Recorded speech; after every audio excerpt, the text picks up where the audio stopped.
Yang ketiga, godaan yang biasa dilancarkan iblis adalah godaan keinginan akan harta kekayaan. Itu yang iblis lakukan kepada Tuhan Yesus. Masih ingat gak kisahnya tadi? Iblis ngomong sama Tuhan Yesus. Dicatat tadi dalam Alkitab. Iblis menunjukkan semua kerajaan dunia dan semua kemegahannya. Yang tadi itu, kresiris itu. Ditunjukin, wah semua kerajaannya dan kemegahannya, bling-blingnya ditunjukin semua. Sosial medianya penuh itu semua. Tapi caranya iblis gini. Dia ngomong sama Tuhan Yesus, kamu mau? Kamu mau? Anda kan jadi tawarin kan? Kalau kamu mau, syaratnya tinggalin Allahmu, nyembahnya ke aku. Coba Anda renungkan, berapa banyak orang yang termakan. Berapa banyak artis ninggalin Yesus hanya demi ngatrol popularitas. Pengusaha ninggalin Yesus hanya supaya bisnisnya tidak dihambat, dapat akses lebih gampang. Ini kerajaan dunia, kemegahannya, ku kasih asal. Kan iblis ngomong, nyembah aku, berarti gak nyembah Allah, nyembah. Jadi suruh ninggalin Allah. Mau promosi, asal. Disuruh hubungan yang gak benar. Selalu akan ada tawaran-tawaran yang seperti itu. Mau cepat naik, oke. Tapi disuruh ngelakuin ini, ngelakuin itu yang gak benar. Yang tidak dikenan oleh Tuhan. Dan yang seperti ini akan jadi satu tantangan. Kita pilih yang mana? Kita pilih perkenanan Tuhan atau kita pilih kerajaan dunia dan semua kemegahannya itu. Bling-blingnya yang wah. Membuat orang melihat itu wah kelepak. Kita pilih yang mana? Coba sudah lihat Daud. Dalam hal ini Daud luar biasa. Dia itu sudah dinubuati bahwa dia akan menggantikan Saul jadi raja atas seluruh bangsa Israel. Daud itu bahkan oleh Nabi Samuel sudah dikocorin minyak, diurapi untuk jadi raja. Wow, amazing sekali. Tapi dalam perjalanan hidupnya, suatu saat muncul kesempatan untuk cepat jadi raja. Waktu itu rajanya yaitu Raja Saul yang juga mertuanya sendiri. Ngejar-ngejar Daud, mau bunuh Daud karena dianggap saingan nih. Ya. Lagi ngejar-ngejar Daud. Daud sembunyi di gua Adulam. Raja Saul tanpa sadar dia masuk ke gua tersebut untuk buang air. Nggak ngerti di gua itu ada Daud dan pasukannya. Raja Saul sendiri, pengawalnya semuanya di luar. Jadi orang-orangnya Daud ngomong begini. Ini Tuhan. Lihat, ini Saul sendiri kita bunuh. Daud bunuh aja Saul ini. Kamu bunuh sekarang jadi raja sekarang. Kamu bunuh sekarang jadi pemimpin sekarang. Kamu bunuh sekarang. Kamu yang ambil kerajaan dunia dan semua kemegahannya. Kamu ambil sekarang. Coba Anda renungkan itu. Hebatnya Daud ini ketika kerajaan sudah di depan matanya. Seperti Yesus. Kerajaan dunia dan kemegahannya sudah ditawarkan di depan matanya. Yesus bisa ngomong tidak. Daud juga sama bisa ngomong tidak. Dia ngomong sama orang-orangnya. Aku tidak mau menyentuh orang yang diurapi Tuhan. Aku tidak mau membunuh orang yang diurapi Tuhan. Dengan kata lain, Daud ngomong, aku gak mau jadi raja dengan caraku sendiri. Dengan waktuku sendiri. Kalau aku jadi raja, harus cara Tuhan, harus Tuhan yang angkat, dan pada waktu Tuhan. Bayangin saudaraku, dia bunuh aja Saul waktu itu, dia langsung jadi raja kok. Tapi dia milih perkenanan Tuhan, dia milih cara Tuhan, dia milih waktu Tuhan. Gara-gara keputusannya itu, Daud batal langsung instan jadi raja. Bertahun-tahun dalam hidupnya, dia menderita. Karena masih dikejar-kejar Saul. Coba, berarti benar yang mana? Kalau dia bunuh Saul langsung instan jadi raja. Dia ambil langsung, rebut kerajaannya. Atau lebih baik menderita, tapi itu perkenanan Tuhan, nunggu waktu Tuhan. Kadang-kadang ya, orang untuk dapat berkat hak kesulungan harus nunggu waktu. Lebih gampang apa? Semangkuk sup kacang merahnya sekarang. Betul apa tidak? Hati-hati, tidak selalu yang manis sekarang itu berharga nantinya. Ada yang Anda dapat sekarang, kehilangan the real thing, berkat yang sesungguhnya. Daud sekalipun menderita sekian tahun, terlunta-lunta gara-gara gak mau bunuh Saul, gak mau ambil kerajaan itu yang sudah di depan mata. Tapi Tuhan ngelihat Daud. Tuhan memperhatikan kesungguhan Daud, nunggu waktunya Tuhan. Dan Tuhan, tangannya Tuhan sendiri yang ngangkat Daud jadi raja. Anda perhatikan, Daud tidak pernah merebut tahtanya Saul. Tapi Tuhan yang ngangkat Daud dengan caranya Tuhan. Pada waktunya Tuhan. Tuhan yang mempermuliakan Daud. Dan setelah dia jadi raja, bukan cuma raja biasa. Dia jadi raja terbesar atas seluruh bangsa Israel. Bukan hanya itu. Tuhan janji sama Daud, Daud aku ngelihat yang kamu lakuin. Maka kamu dan anakmu dan keturunanmu selama-lamanya akan duduk di tahta. Coba renungin saudaraku. Jadi karena Daud milih waktu Tuhan, cara Tuhan, milih perkenanan Tuhan. Walaupun awalnya rugi, tapi akhirnya dia dapatnya tahtanya selama-lamanya. Tapi kalau hari itu dia langsung milih jadi raja dengan caranya. Saya mau tanya sama saudara. Dia bunuh Saul waktu itu. Dia jadi raja enggak? Saya yakin dia tetap jadi raja. Kenapa? Karena Tuhan sudah milih, Tuhan sudah ngurapi dia. Bahkan bangsa Israel itu sebenarnya, rakyat itu hatinya sudah sama Daud. Buktinya apa? Mereka nyanyi. Saul mengalahkan beribu-ribu. Tapi Daud mengalahkan berlaksa-laksa. Jadi rakyat mihak Daud apa Saul? Daud lah. Nah kalau Saul mati, langsung Daud diterima jadi raja, pihaknya Daud lebih banyak.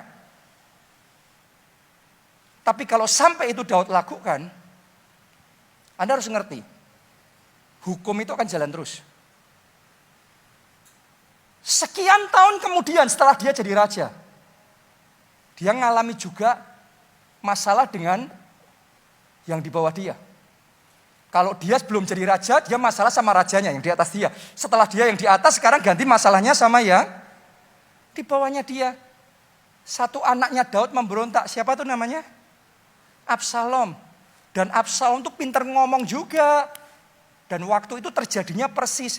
Hati rakyat sudah dimenangkan sama Absalom. Anda harus ngerti, rakyat waktu itu mihak Absalom, bukan mihak Daud. Pasukannya Absalom besar sekali. Dan Daud sudah hampir mati. Daud sudah hampir celaka. Dia harus lari dari istana. Dia harus menyelamatkan diri. Di momen seperti itu, saya percaya Tuhan ingat sekian tahun sebelumnya apa yang Daud sudah lakukan. Daud lebih memilih perkenanan Tuhan. Lebih memilih waktu Tuhan. Lebih memilih cara Tuhan. Itu sebabnya walaupun sudah kepepet, tapi Tuhan jagai Daud. Tuhan lindungi Daud. Tuhan selamatkan Daud. Akhirnya Absalom dikalahkan. Daud dipulihkan. Jadi raja yang kokoh tahtanya sampai selama-lamanya. Apa yang ditabur orang, itu juga yang dituai oleh orang. Kalau waktu itu Daud memilih ngambil paksa kerajaan dari Raja Saul, dari mertuanya. Mungkin ketika pemberontak Absalom terjadi, ceritanya kisah hidup Daud yang kita baca sekarang mungkin akan berbeda. Karena apa yang ditabur orang, itu yang dituai oleh orang. Jadi dalam hidup kita ini akan ada momen-momen kita ini disuruh milih nih. Milih enak sekarang, langsung dapat sekarang, atau milih kemuliaan yang akan datang. Daud sekian tahun menderita, tapi setelah itu kemuliaannya besar. Atau pilih kenikmatan sesaat, tapi kehilangan apa yang luar biasa yang Tuhan sudah sediakan. Ini godaan nih, godaan itu selalu akan mengiming-imingi kita dengan sesuatu yang indah. Nih, lihat nih kerajaan dunia dan semua kemegahannya. Semua ku beri asal. Tapi kamu kehilangan kemuliaan yang lebih besar. Saya berdoa setiap pribadi di tempat ini yang Anda pilih dan yang Anda alami adalah kemuliaan yang lebih besar. Mulai hari ini Anda tidak lagi kalah terhadap godaan, tapi Anda menang. Anda menang. Anda menang. Jadi lebih dari pemenang. Amin. Mau ngalami kemenangan? Rahasianya gimana? Nomor 1, berjalan lebih erat sama Tuhan. Kenapa kedekatan kita sama Tuhan akan membuat kita menang atas godaan? Karena kita itu jadi sama seperti siapa kita bergaul.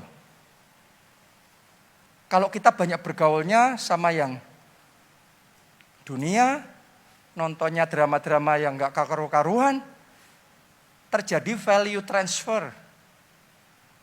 Pikiran mereka jadi pikiran kita jadi mikirnya jadi aneh-aneh. Jadi pikiran dunia tuh. Keinginannya jadi dunia juga tuh. Sebaliknya kalau kita dekatnya sama Tuhan, kita tuh ditransform.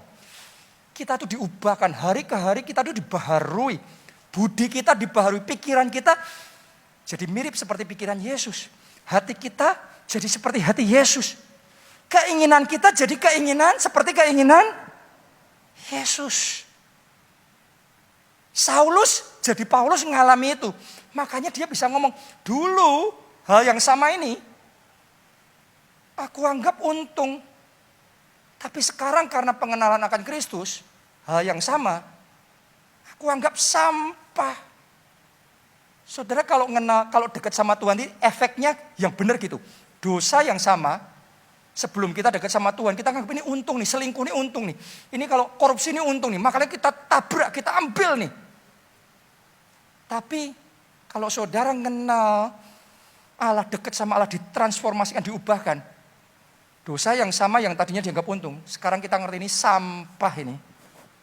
Nah kalau iblis nawari kita dengan sampah, kita ya nggak tertarik. Siapa tertarik? Anda mau sampah?